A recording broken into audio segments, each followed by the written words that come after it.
네, 추석 직전 이재명 대표 기소와 김건희 여사에 대한 특검 법안으로 충돌했던 여야가 추석 연휴 기간 숨고르기에 나섰습니다. 명절 밥상 민심의 향방에 촉각을 기울이면서 연휴 이후 정국을 준비하고 있는데요. 한편 윤석열 대통령은 정치권과 거리를 두면서 민생 행보를 이어가고 있습니다. 자, 명절 이후 정치권은 어떻게 전개될까요? 두 분과 함께 전망해 보도록 하겠습니다. 이종우 정치평론가, 차재원 부산 가톨릭대 특임교수 두 분 오셨습니다. 어서 오십시오. 안녕하세요. 예, 안녕하십니까. 자, 먼저 취임 후 첫 명절을 맞은 윤석열 대통령, 김건희 여사와 함께 명절 영상 메시지를 보냈는데요. 화면 함께 보고 오시겠습니다. 경제가 어려울 때 더 고통받는 서민과 사회적 약자를 넉넉하게 보듬는 그런 사회를 만들겠습니다. 자기 목소리조차 내기 어려운 분들을 배려하고 챙기는 진정한 약자 복지가 필요합니다. 국민 여러분, 명절만큼은 일상의 근심을 잠시 내려놓으시고 소중한 분들과 마음을 나누는 시간을 함께 하시기 바랍니다. 희망의 보름달을 품는 추석 연휴가 되시기 바랍니다. 감사합니다. 네. 자, 윤석열 대통령 추석 명절 인사를 통해서 약자 복지를 강조하는 이야기 듣고 오셨습니다. 어제 정순톡 대주교와의 만남에서도 같은 내용을 강조했었는데요. 최근 부쩍 민생 행보를 늘려가고 있는 이런 모습입니다. 어떻게 보고 계십니까? 네, 그러니까 지지율 상승을 기대할 수 있는 것은 이 분야밖에 없다 이런 생각을 하는 것 같아요. 예. 그래서 정치 관련한 언급 가능한 한 지금 최소화하고 있고 그 반면에 이제 민생 쪽으로 이제 주력하는 그런 모습을 지금 보이고 있습니다. 그러니까 역시 이제 민생을 좀 안정시켜야 국정 수행 지지율도 좀 상승할 수 있을 것이다라고 하는 그런 기대감을 좀 반영한 이제 그런 것 같고 특히 최근 들어서 복지를 많이 좀 강조하고 있는데요. 네. 최근에 사실은 사회적 약자들이 참사를 당하는 일이 연이어 발생한 바가 있습니다.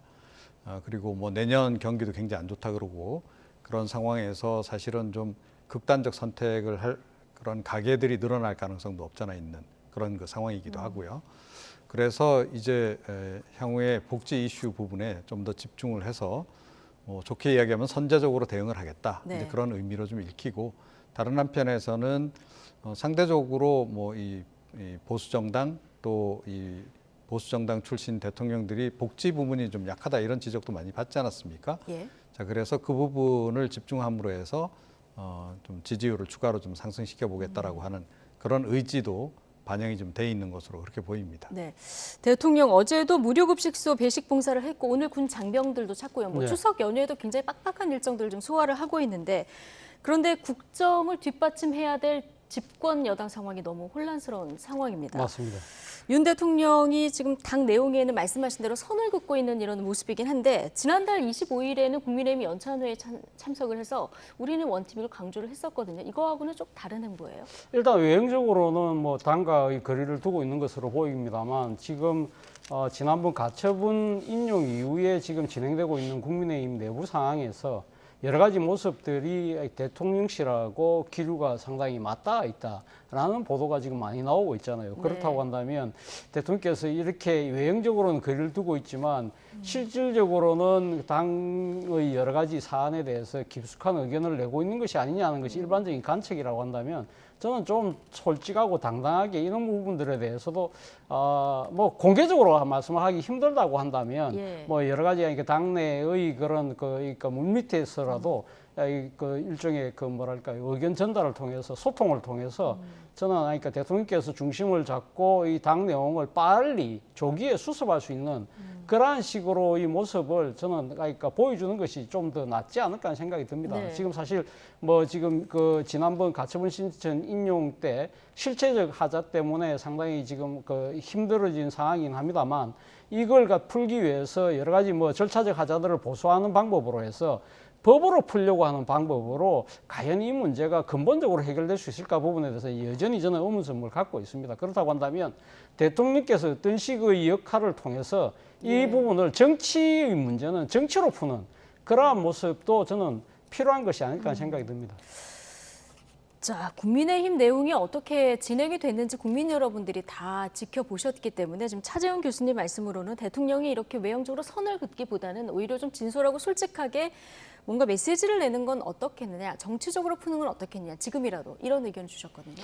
뭐 간헐적이긴 하지만 네. 의견 표명은 뭐 충분히 할 수 있다라고 저는 생각을 하고요.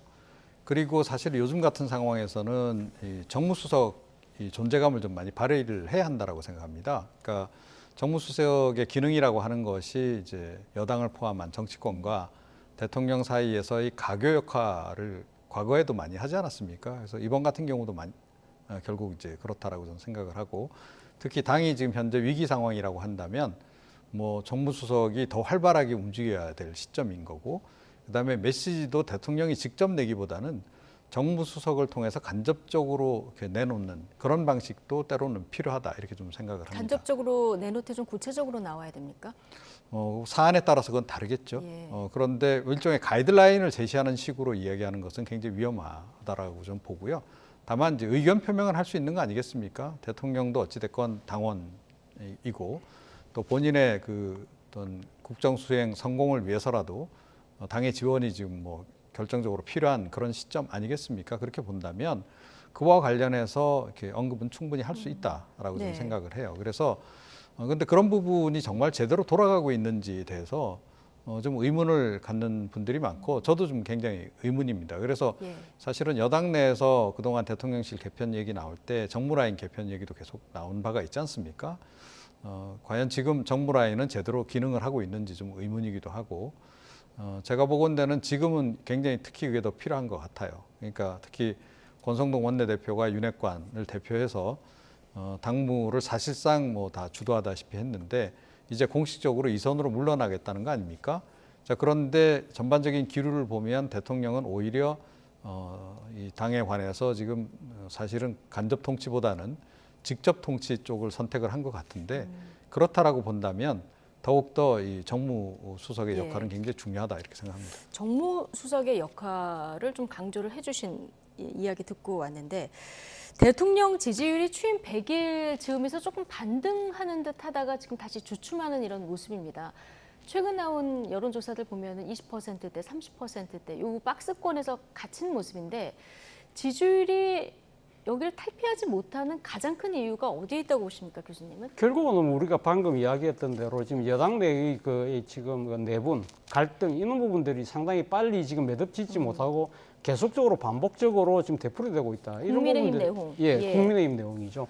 국민의힘 내용이 그런 부분들에 대해서 상당히 국민들 입장에서는 그러니까 상당히 뭐랄까요, 일종의 좀 불안감도 좀 느끼고 있는 것 같아요. 그러니까 지금 여당이 말 그대로 집권을 여당이기 때문에 지금 국정을 책임지고 있는 당이지 않습니까? 그런 예. 당의 문제가 계속적으로 지금 반복됨으로써 사실은 국민들 입장에서 상당히 불안감이 커질 수밖에 없다는 것이고, 또 하나는 대통령께서 사실은 지금 뭐 정치를 체험해 본다고는 말씀은 하셨지만, 그러나 지금 보여주고 있는 여러 가지 국정 운영에 있어서의 신뢰감이 저는 상당히 많이 떨어진 것이 아닐까. 앞서 이야기했던 대로 지금 여당의 문제에 대해서 빨리 지금 매듭을 짓지 못하고 있다. 그리고 또 하나는 이 상당히 그 많은 비판을 받았던 인사 문제에 있어서도 예. 인적 쇄신이라는 부분을 어느 정도 단행을 하고 있긴 있습니다만, 과연 이 근원적이고 아주 그러니까 근본적인 문제들에 대한 이 지금 이 진단을 통해서 거기에 대한 해법인가에 대해서 많은 분들이 의문을 갖고 있는 것 같고요. 그리고 또 이 지금 이 여론조사에 보면 부정평가 중에 하나의 원인이 그러니까 일방적이고 독단적이라는 부분들도 나오고 예. 있는 것이거든요. 그런 부분들은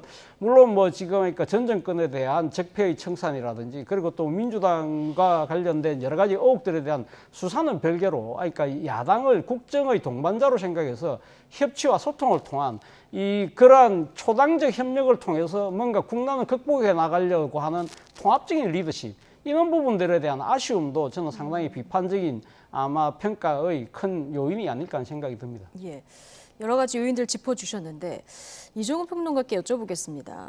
지금 대통령 민주당이 발의한 김건희 여사 특검법이 있지 않습니까? 이 질문에도 신경 쓸 상황은 아니다 이렇게 얘기를 했습니다만은, 물론 뭐 민주당이 맞불 카드로 들고 나왔던 어쨌든 김건희 여사 이름이 계속 거론되는 거, 이거 대통령이 국정 운영 혹은 지지율에 이게 긍정적인 요인으로 작용하기는 어렵잖아요. 그렇죠. 예. 당연히 그렇습니다. 그러니까 지지율이 왜 박스권을 못 벗어나느냐?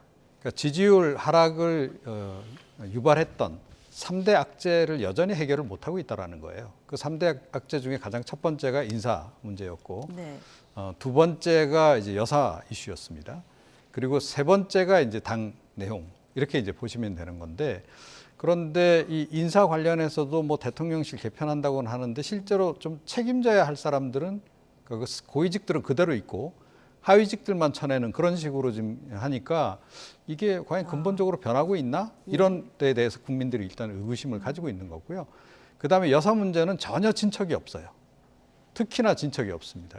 그래도 당 관련해서는 내용이 있는 가운데서도 뭔가를 해보려고 계속 시도는 한다는 거죠. 예. 자, 그런데 이 여사 문제와 관련해서는 지금 아무런 해법을 못 내놓고 있어요. 그렇다고 해서 뭐 야당이 지적하는 또는 전문가들이 지적하는 뭐 제2부속실 설치와 관련해서도 또 추가적인 뭐 언급도 없고 네. 추가적인 조치 이런 것도 없다라는 거죠. 자, 그랬을 때 과연 이 3대 악재가 근본적으로 해결이 안 된 상황에서 지지율이 올라가겠습니까? 예. 그건 올라가기 어려운 겁니다. 그래서 지금 이 장기 박스권으로 지금 들어갈 가능성이 지금 굉장히 높아졌는데, 특히 최근 들어서 이 야당이 이제 바로 그런 이유 때문에 사실은 이 여사 이슈에 굉장히 집중을 하는 겁니다. 그러니까 다른 문제들 중에서도 특히 여사 문제는 아마 윤 대통령도 쉽게 해결 못할 거다라고 이미 감을 잡고 있는 것 같아요. 예. 그래서 야당 많이들 쪽에서 말씀하시는 가장 약한 고리로 보는 예, 거죠. 그렇습니다. 예. 그래서 야당 쪽에서 흘러나오는 얘기 들어보면 요즘에 뭐 별 얘기가 다 지금 여의도 정치권에서는 떠돌고 있는데 좀 민망한 얘기까지 좀 있거든요.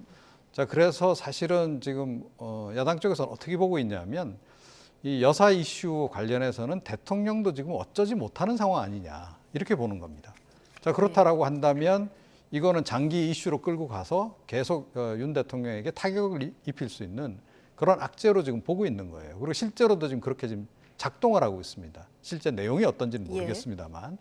자, 이제 그런 상황이라고 한다면 정말로 이 윤 대통령이 이 이슈와 관련해서는 여사 이슈와 관련해서는 결단을 지금 내려야 될 시점이다. 이렇게 좀 생각을 합니다. 예. 야당은 뭐 의혹을 덮을 수 없다 이런 입장이고요.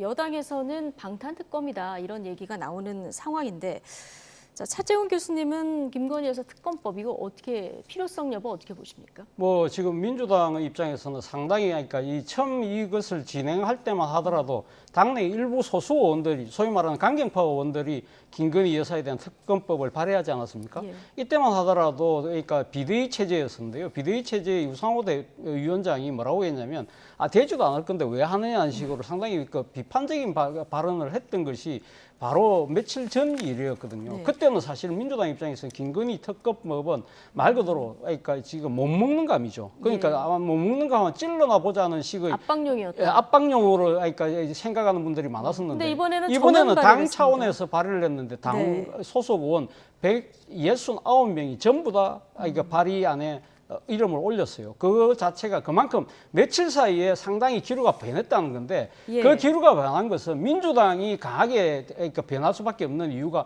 하나 있었죠. 이재명 대표가 지금 대표로 선출된 지 나흘 만에 검찰의 소환 통보를 받고 또 기소를 된 측면이 분명히 있습니다만 그거보다도 더 큰 원인은 상당히 김건희 여사를 둘러싼 여러 가지 이러한 의혹들에 대해서 국민 비판 여론이 커졌다는 겁니다. 당장 이 지금 김건희 여사를 둘러싼 여러 가지 의혹들에 대해서 검찰과 경찰의 이 지금 그 무혐의 처분이 계속적으로 나온다든지, 그리고 또 도이치모터스 주가 조작 사건과 같은 경우는 김건희 여사에 대해서 지금 뭐 이 직접 소환 조사는 물론 서면 조사조차 하지 못한 채 질질 끌고 있는 모습을 보이고 있다든지, 그리고 또 이 지금 도이치모터스 주가 조작 사건과 관련된 재판 상황에서 나왔던 이 지금 그 정의인의 신문에서 나왔던 여러 가지 이야기들이 사실은 이 윤 대통령이 후보 시절에 했던 이야기와 상당히 배치되는 부분이 있다는 것이 민주당의 판단이고, 그 부분에 대해서 비판적인 여론이 계속적으로 이루어지고 있다. 그리고 또 김건희 여사와 둘러싼 의혹이 이것만 있는 것이 아니지 않습니까? 장신구와 관련된 재산 공개 문제, 그리고 또 이 재산 신고 문제, 그리고 또 뭡니까? 이 논문 표절과 관련된 이 여러 가지 또 이 구설수들이 계속적으로 반복되면서 민주당 입장에서는 이제는 우리가 이걸 추진한다 하더라도 설사 안 된다고 하더라도 상당에게 윤 대통령과 여권에게는 상당한 당혹감을 줄 수 있다. 이런 그 생각 자체가 말 그대로 못 먹는 감에서 지금 당혹감으로 옮겨갈 정도로 민주당은 상당한 자신감을 가질 수밖에 없는 상황이 된 것이죠. 이러한 부분들에 대해서 여론도 오늘 뭐 지금 놓은 여론조사를 보니까 특검법에 대해서 찬성 여론이 반대 여론보다 약 배 이상 가까이 지금 차이가 날 정도로 국민들 입장에서는 이것이 필요하다는 입장을 지금 보이고 있는 것이거든요. 예. 그렇다고 한다면 앞서 말씀하신 것처럼 대통령실에서 김건희 여사와 둘러싼 여러 가지 의혹들에 대해서는 보다 적극적이고 상당히 선제적인 조치들이 저는 좀 지금이라도 나와야 되지 않을까 하는 생각이 듭니다. 예. 자, 민주당은 이제 여론을 믿고 가겠다 이런 심산도 좀 있는 것 같긴 한데요. 그런데 이 규모를 보면은 사실 수사 범위는 조금 기존에 얘기했던 것보다 줄었거든요. 그런데 규모를 보면은 100명 정도 됩니다. 이게 이제 최순실 국정농단 특검하고 맞먹는 수준이라 그래요. 그렇죠. 그러니까 예. 상당히 키운 거죠. 제가 보건대는 굉장히 일부러 키운 겁니다. 일부러. 예, 근데 이거 여기에는 약간 좀 감정적인 부분도 좀 섞여 있는 것 같아요. 그러니까 조국 전 장관 사태 때 이제 그 윤석열 그 당시 이제 어찌됐건 검찰총장한테 예. 좀 당했다 이 생각을 좀 많이 하는 것 같아요. 그래서 좀 안갚음을 하겠다라고 하는 그런 그 심정도 상당히 좀 반영된 것 같습니다. 예. 사실 뭐 개인에 대한 이 특검치고는 과도하게 좀 규모가 크잖아요. 그런 부분이 좀 이제 반영이 됐는데 네. 이것도 지금 뭐 노림수는 나름 있는 거죠. 그러니까 이렇게 해서 이제 처음에 발의를 하면 이제 뭐 당연히 여당 쪽에서 반대할 것이고 그러면 이제 여야 간의 협상이 진행되는 과정들이 또 향후에 있을 것이고 조정도 좀 이루어질 것이고 그러면 네. 지금 쌍특검 얘기도 다른 한편에서 하고 있잖아요. 그러니까 쌍특검으로 갈 수도 있는 거고 이 특검 규모를 이제 그래서 다시 좀 조율할 수도 있는 겁니다. 그래서 일단은 최대치로 끌어올려서 지금 조금 과도해 보일 정도로 좀 센 특검을 지금 예고하고 나선 그런 그 상황이 아닌가 이렇게 생각합니다. 그렇군요. 근데 현실적으로 좀 보면 법안을 네. 발의하긴 했습니다만은 1차 관문이 이제 법사위를 통과해야 되는데 네. 법사위원장이 국민의힘 김도 맞습니다. 의원입니다. 이거 좀 어려워 보이고 그 다음에 생각한 것이 이제 신속 처리안 건을 해보겠다. 민주당 심사는 그런데 이게 캐스팅 보트가 시대전화 조정훈 의원인데요. 맞습니다. 예. 반대 이렇게 딱 네. 의사를 명확히 표시를 했어요. 현실 가능성은 어떻게 보십니까? 당장은 뭐 힘들어 보입니다만 앞으로 그러니까 정치는 살아있는 생물이잖아요. 그러니까 여러 가지 지금 그러니까 이 민심이 어떻게 바뀌느냐에 따라서는 민주당이 상당히 정치적 동력을 얻을 수도 있다는 생각이 듭니다. 예. 지금 당장 뭐 법사위원장이 국민의힘 김도우 의원이기 때문에 법안 상정을 거부를 하겠죠. 그렇다고 한다면 지금 민주당 입장에서는 신속 처리 안건 지정, 그러니까 그렇게 하기 위해서는 법사위원 18명 중에서 11명의 찬성을 거쳐야 되는데 받아야 네. 되는데 지금 공교롭게도 민주당은 10명밖에 안 된다는 겁니다. 그리고 지금 비교섭 단체 지금 소속의 이 지금 위원이 지금 조정훈 의원인데 조정훈 의원은 최근에 지금 김건희 여사 특검법에 대해서 반대 의견을 내었거든요. 예. 그렇지만 앞으로 향후 여러 가지 여론이 상당히 그러니까 지금 아까 제가 말씀드린 것처럼 김건희 여사와 둘러싼 의혹들이 계속적으로 정복될 경우 과연 조정훈 의원이 저 초심을 유지할 수 있을까? 라는 생각이 든다는 것이고 또 하나 민주당 입장에서는요 또 하나의 방법은 있습니다. 무리하게 하려고 한다고 한다면 사실은 비교섭 단체의 그 지금 의원의 상임위 배정에 관한 그 이 지금 권한은요 국회의장이 지고 있거든요. 국회의장이 언제든지 사실은 사보임을 시킬 수가 있습니다. 지난번 검수완박 법 시행할 때 양향자 의원을 다른 상임으로 보낸 것도 국회의장이었거든요. 예. 물론 그렇게 할 경우에는 민주당이 상당히 정치적 역풍에 휘말릴 수 있겠죠. 그러나 상당히 만약에 국민적 여론이 특검법에 대해서 상당한 지지 여론이 생길 경우에는 국회의장이 그런 조치를 안 한다는 보장도 없다는 것이죠. 예. 그런 측면이 있고 또 마지막 간부는 설사 그렇게 해서 최장 330일을 거쳐서 이 법이 통과된다고 하더라도 그러면 지금 법안 공포권을 쥐고 있는 사람이 대통령인데 네. 대통령이 과연 가면 거부권을 행사하지 않겠느냐 많은 분들은 그렇게 봅니다만 검수완박법 때는 문재인 대통령이 거부권을 행사를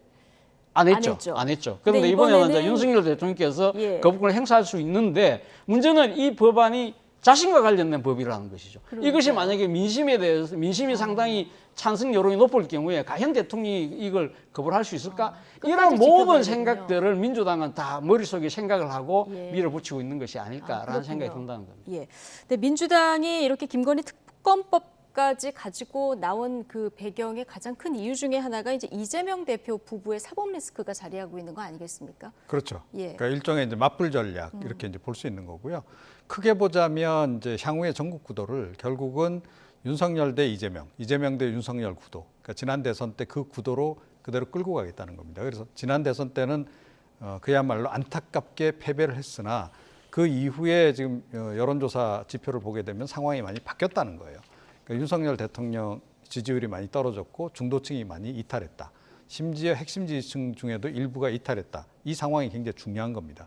자, 그렇다라고 한다면 이 구도로 그대로 끌고 가면 향후 전국의 주도권을 당연히 민주당이 행사할 수 있을 뿐만 아니라 향후에 있을 총선이라든가 뭐 좀 거리가 좀 멀긴 합니다만 네.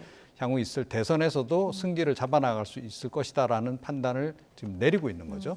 자, 이제 그런 거고 이제 그럼에도 불구하고 뭐 이 이슈를 뭐 장기적으로 끌고 가려 할지는 잘 모르겠어요. 근데 좀 사실은 여전히 변수가 네. 좀 될 수 있는 것이 그러니까 김건희 여사 건 관련해서는 이게 현재 진행형이라는 겁니다. 그러니까 과거에 이미 끝난 사안들이 아니라는 거예요. 네. 그러니까 이재명 대표라든가 김혜경 여사 관련한 부분은 과거에 있었던 일이에요. 현재 진행형은 아니에요. 그런데 김건희 여사 건 같은 경우에는 과거에 있었던 일도 있지만 특히 윤석열 정부 들어서고 난 이후에 좀 진행된 사건들도 꽤 있다는 거죠. 예. 자, 그리고 이게 사실은 아직 좀 덜 알려진 부분이 또 있기 때문에 뭐가 튀어나올지 모릅니다. 그래서 네. 사실은 추가로 김건희 여사 관련한 뭐 또 다른 의혹이 좀 불거진다든지 그 의혹이 사실일 가능성이 높다든지 한다 예. 그러면 특검법에 굉장히 동력이 붙을 수 있는 그런 부분 분명히 존재하고 예. 또 윤석열 대통령의 국정수행 지지율이 지금 같은 장기 정체 상태로 가거나 예. 또 추가 하락하는 상황이 온다 그래도 마찬가지. 그때는 국민의힘 내부의 여론도 약간은 기류가 바뀔 수도 있다. 이 예, 생각입니다. 알겠습니다. 자, 그런데 뭐 민주당 상황도 간단치가 않아요. 네. 이재명 대표, 민주당 대표가 된 지 거의 열흘 만에 검찰에서 기소가 됐는데요. 네. 선거법 위반입니다. 이거 공소시 하루 남겨놓은 상황이었는데 3년 전에도 같은 혐의로 이제 재판을 받은 적 있지 네, 않습니까? 맞습니다. 신형 강제 입원 관련해서 경기도지사 그 선거 때 TV 토론에서 허위 사실 유포했다 이 혐의였었는데 네. 그때 1심 무죄, 2심 유죄, 3심 대법원에서 또 무죄였거든요. 네. 이번엔 어떻게 될까요?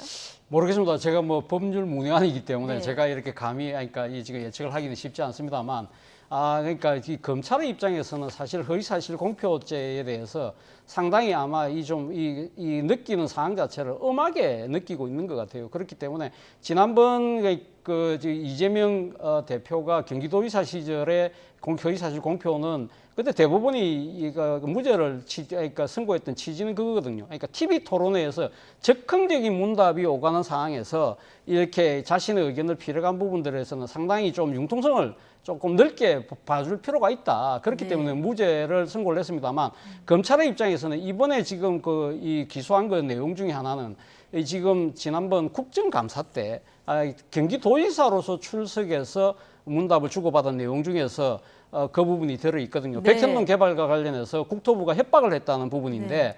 그 부분과 관련해서는 아마 검찰의 입장에서 이건 적극적인 대답이 아니라 말 그대로 지금 국정감사장에서 한 발언 자체는 국회 정감정법에 의해서 선서를 하고 할 정도로 상당히 엄하게 답변을 할 수밖에 없는 그런 상황이라는 것이죠. 그리고 또 이거는 적극적인 것이 아니라 상당히 아마 부하 직원들로부터 예상 준비, 질문 정도를 다 예상을 하고 준비를 해서 답변을 했을 가능성이 높기 때문에 상당히 아마 객관적인 사실과 배치될 경우에는 이 부분에 대해서는 상당한 아마 법리적 다툼이 있을 수밖에 없는 상황이다. 아마 예. 검찰 검찰 입장에서는 그런 부분들에 있어서 공소 유지가 충분히 가능하다는 아마 나름대로의 확신을 갖고 이 사안을 강하게 밀어붙인 것이 아닐까라는 예. 생각이 든에서 본다고 한다면 이 이재명 대표 입장에서는 간단치 않은 이 지금 사안에 직면해 있는 것이 아닐까 하는 생각이 듭니다. 네, 그러니까 국토부가 협박을 했다 이 발언하고 김문기 전 처장 몰랐다 이 두 가지 발언에 대해서 검찰에 허위가 있다 이렇게 이제 본 건데 앞으로 이제 법정에서 다툼이 계속 있겠습니다만은 이 두 가지 중에서 지난번 2심 때처럼 벌금 100만 원 이상의 형이 나올 가능성 있는 부분이 좀 있을까요? 저는 김문기 처장 관련해 가지고 했던 발언이 이게 굉장히 발목을 잡을 가능성이 높지 않나 이렇게 생각합니다. 예. 그러니까 몰랐다고 지금 이제 이야기를 한 거 아니겠습니까? 네. 토론하는 과정에서. 그리고 2018년 선거법 관련해서 수사가 진행되면서 그때 비로소 관계자로부터 소개를 받아서 그때 이제 알게 됐다라고 얘기를 했는데 이미 2009년경부터 서로 알고 있었던 것으로 이렇게 좀 알려져 있고 또 관련 증언도 꽤 있는 것으로 이번에 이제 그 예. 공소 혐의 내용이 일부 알려지면서 보도가 지금 그렇게 나오고 있어요. 만약에 그렇다라고 한다면 이게 의외로 이게 굉장히 발목을 잡을 수 있는 거죠. 그러니까 조금 전에 이제 말씀하셨듯이 그냥 급한 김에 어떻게 상황에 맞춰서 그냥 답변하다가 그냥 실수로 어떻게 실언을 살짝 한 거하고는 이건 의미가 다르잖아요. 그러니까 아예 그 사람하고 몰랐다라고 해야 대장동 관련한 여러 의혹들과 관련해서 본인이 거리두기가 가능하기 때문에 한 의도적인 그런 발언으로 좀 볼 수밖에 없는 거기 때문에 이 건은 상당히 사실은 이재명 대표에게 앞으로도 재판 과정에서도 해명하기가 좀 쉽지 않은 그런 그 주제가 아닐까 이렇게 생각합니다. 네. 그러면 이재명 대표도 이 혐의에 대해서는 뭐 적극 반박을 하고 있는 상황이라서 앞으로 기소된 이후에 이제 재판 과정을 좀 지켜봐야 되는데요. 100만 원 제가 왜 여쭤봤냐면 100만 원 이상 벌금형을 만약에 받게 된다고 하면 네. 만에 하나입니다만은 이재명 대표만 문제가 되는 게 아니라 뭐 민주당 차원에서 굉장히 위기가 되는 거 아니겠습니까? 맞습니다. 일반 형사 사범 같은 경우는요, 사실은 그러니까 공직에 계신 분들 같은 경우는 금고 이상의 형을 받아야만 그 직위에 상당히 변경이 생기는데 공직선거법은 이거보다 훨씬 더 엄중한 기준을 지금 들이대고 있다는 것이죠. 그러니까 지금 100만 원 이상 벌금형을 받게 되면 이 지금 공직자 같은 경우는 피선거권이 날아갑니다. 네. 날아가기 때문에 당장 그러니까 이재명 대표 같은 경우는 지금 국회의원 배지를 반납해야 되는 예. 상황이 되고 무엇보다도 본인이 지금 차기 대권을 노리고 있지 않습니까? 그렇다고 한다면 5년간 피선거권이 제한되기 때문에 차기 대통령 선거에 나갈 수가 없는 것이죠. 사면 복권이 되지 않는 이상. 예.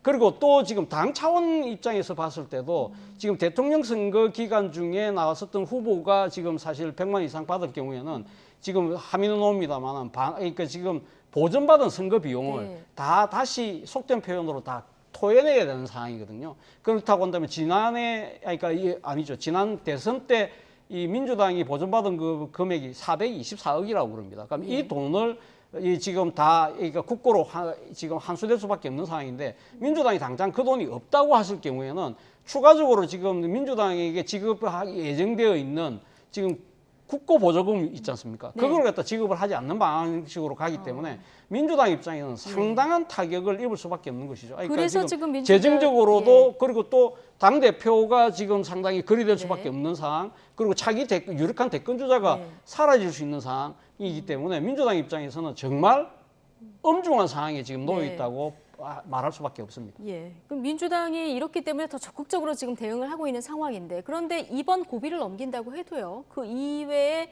뭐 백현동, 대장동, 성남FC, 뭐 변호사비 대납 의혹 지금 검찰이 수사 중인 사안이 너무 많아서요. 그렇습니다. 앞으로 예. 이제 수사 상황과 재판 상황에 따라서 당이 계속 이렇게 대응을 할 수 있을 것인가 이 부분은 어떻게 보십니까? 그러니까 뭐 가장 그 중에서도 이제 지난 대선 과정에서 논란이 많이 됐던 게 이제 대장동 의혹이죠. 그리고 대장동 의혹 관련해서는 또 이 TV 토론하는 과정에서 한 발언 내용도 굉장히 많아요. 만약에 이게 이제 사실과 다른 것으로 드러날 경우에는 추가로 이것도 또 논란이 이제 될 수 있는 그런 부분이 존재하는 거고요.